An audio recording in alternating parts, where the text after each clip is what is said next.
வணக்கம். ஜோதிடத்தில் இந்த ராகு மற்றும் கேது இந்த சாயா கிரகங்களுக்கு நிறையா கெடுதல் பலன்கள் தான் அதிகமாக சொல்லப்படுது. அதே மாதிரி சில புஸ்தகங்களில், அதாவது உதாரணத்துக்கு ஜாதக சந்திரிகா அப்படிங்கிற புத்தகத்தில் எப்போது ராகு கேது நட்பலனை தருவார்கள் அப்படின்னு ஒரு விதி போட்டிருக்காங்க.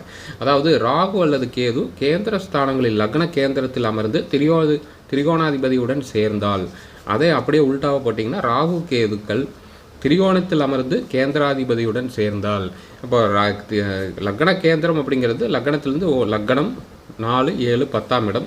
அதே மாதிரி லக்னம் 5, 9 இது திரிகோண ஸ்தானங்கள். உதாரணம் பாருங்கள். இங்கே மேஷ லக்னத்திலேயே கேந்திர ஸ்தானத்தில் ராகு, திரிகோணாதிபதி 5ஆம் திரிகோணாதிபதி சூரியன் அங்கே உச்சமாயிறாரு. அப்போ இந்த ராகு நட்பலனை தருவார் அப்படின்னு சொல்லப்படுது. அதே மாதிரி ராகு இப்போ உதாரணத்துக்கு 9ஆம் இடம் திரிகோண ஸ்தானத்தில் இருக்கார் அப்படின்னா, இங்கே சனி 10 குடையவன் தசம கேந்திராதிபதியுடன் சனி ராகு சேர்ந்துருக்கு அப்படின்னாலும் இந்த ராகு நட்பலனை தரும். இப்படியே தான் கேதுக்கு நீங்கள் பார்த்துக்கணும்.